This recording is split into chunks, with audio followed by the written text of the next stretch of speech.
Do you ever just feel like no matter how much you achieve in life, you're still not getting any happier? Sometimes it might just seem like your success or even your sense of fulfillment is at some stagnant level. And although there are ups and downs, you always seem to come back down or up to the same happiness set point. So this is actually due to something called the Hedonic Treadmill. Hello viewers, my name is Dr.Rosy Thachil. I'm a board-certified cardiologist, and welcome to my channel where I talk about all things personal development. Before we begin, please take a moment to like and subscribe to the channel below, and don't forget to hit the bell icon so you get notified when I come back with another video. So what is the Hedonic Treadmill? The Hedonic Treadmill is the belief that people have essentially a base level or set point of happiness that they always return to, no matter the ups and downs that they go through. The term was originally coined by two psychologists, Brickman and Campbell, who first wrote about it in an essay back in the 1970s. The theory is that no matter how significant of a change you make in your life, for better or for worse, you'll always eventually return or recalibrate to that base level of happiness once your progress becomes the new normal. This is why the Hedonic Treadmill is also sometimes called the hedonic adaptation, since you essentially adapt to your new life. This becomes your new normal. For example, let's say you got a major raise in your salary. You'd probably be ecstatic initially. The next month, you're still grateful, but may not be as ecstatic as you were the first month. And every month after that, there are diminishing returns in the joy you receive from that particular event. Eventually, it reaches a point where you're at the same level of happiness as you were before your salary saw an increase. In essence, you'd return to your base level of happiness. There's essentially diminishing returns of happiness over time because of hedonic adaptation. Now, continuing that money example, with that extra raise, let's say you made some changes in your life. Maybe you moved into a bigger house or purchased a nicer car. Perhaps each of these things gave you a boost of happiness at the time of acquisition. But over time, the return on investment in terms of joy and happiness tends to disappear, or at least decrease. And soon you sort of have taken them for granted. Essentially, proponents of the hedonic treadmill theory believe that increased happiness is only something temporary. They believe that it's absolutely impossible to not return to the base level of happiness. Your life itself could actually be radically different from what it was before, but your happiness can only temporarily increase and overall, over time, returns to its normal baseline state. The same thing applies for when something negative or tragic happens in life as well. For example, if you go through a major loss in your life, you're probably going to be devastated in the beginning. However, you'll slowly start to get over that loss. It'll keep getting better month after month, and eventually there will be a time when you'll be back at or at least close to your baseline level of happiness.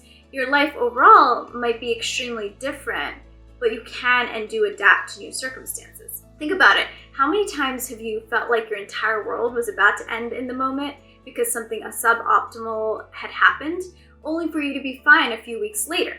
Human beings tend to adapt to things. Here are a few examples of hedonic treadmill. One example of the hedonic treadmill are lottery winners.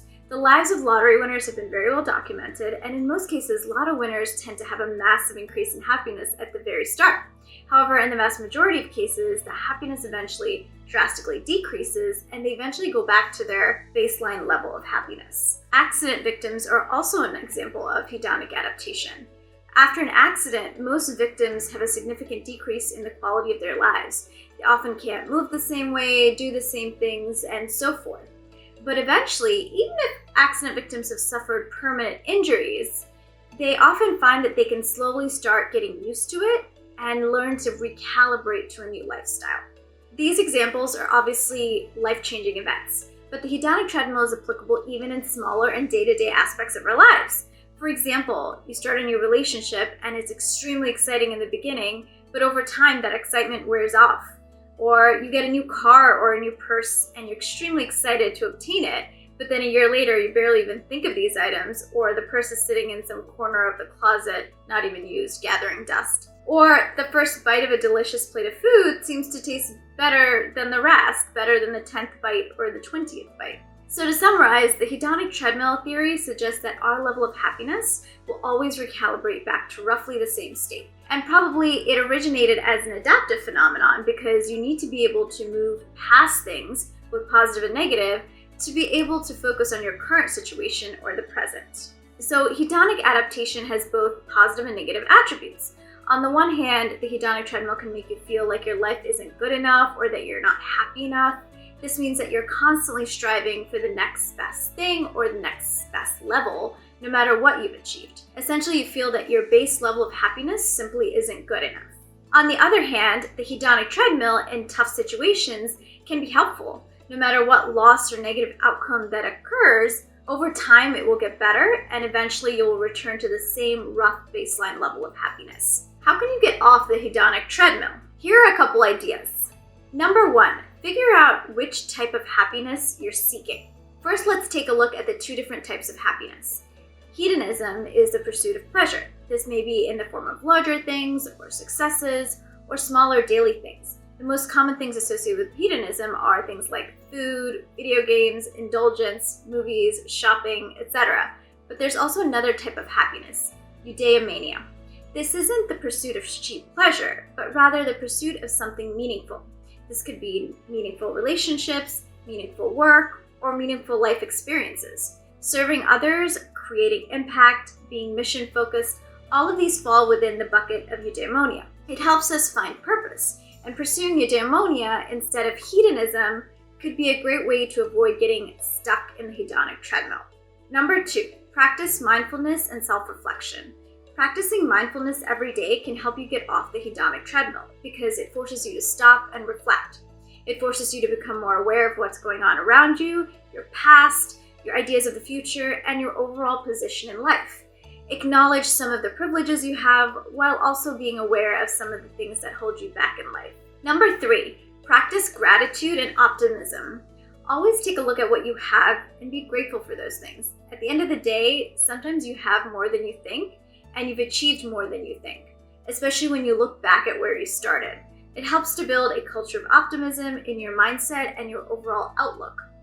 Number 4, engage in meaningful relationships and service to others. At the end of the day, life is about relationships and experiences, not things. As such, remembering this is a great way to avoid the hedonic treadmill.